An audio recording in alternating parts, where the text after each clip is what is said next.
Alors, Raphaël, on dit qu'il n'y a pas de bonne défaite, hein, mais celle-là, tu peux être fier du match que tu as fait aujourd'hui. Pour une première en Coupe Davis, franchement, chapeau, c'est aussi ton sentiment? Oui, je pense que tu es la 10e personne à me dire que voilà, bravo pour ton match, mais comme j'ai dit, moi, ça me déçoit beaucoup d'avoir perdu parce que voilà, il y avait quand même beaucoup de place, que ce soit dans le premier ou dans le deuxième.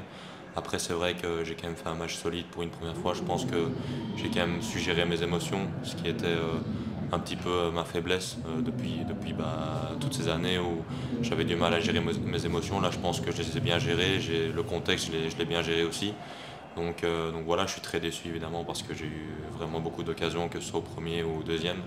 Mais je pense que pendant tout le match, je suis remonté en puissance, j'ai essayé de créer du jeu, essayer d'être entreprenant.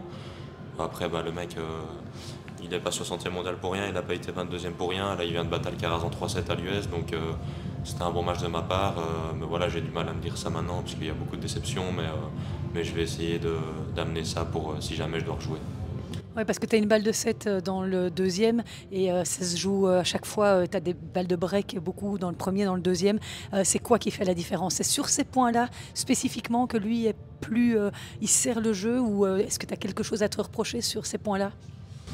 Je pense qu'à 5-4-30-0, j'ai un revers où je me sens bien. 5-4-30-0, je me dis que c'est presque fini et je pense que c'est un petit peu mon manque d'expérience et un peu ma jeunesse qui fait que j'y vais un peu bêtement en long de ligne, je m'engage à fond et je la rate alors que je dois tout simplement faire jouer croisé et être un peu plus patient. Donc je pense que c'est des moments dans le match où je dois apprendre à mieux gérer et lui il gère mieux que moi et dans le deuxième c'est pareil, je fais un super retour à 8-7 pour essayer d'aller au troisième. Et là, j'ai un peu le même revers qu'au premier, j'y pense et donc je me retiens un petit peu au lieu de m'engager complètement, des choses que je fais à l'entraînement assez naturellement où je rate rarement des revers d'attaque.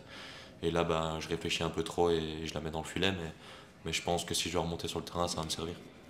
Est-ce que Steve a eu les mots justes? Est-ce que c'est mentalement qu'il t'a aidé sur ce coup-là?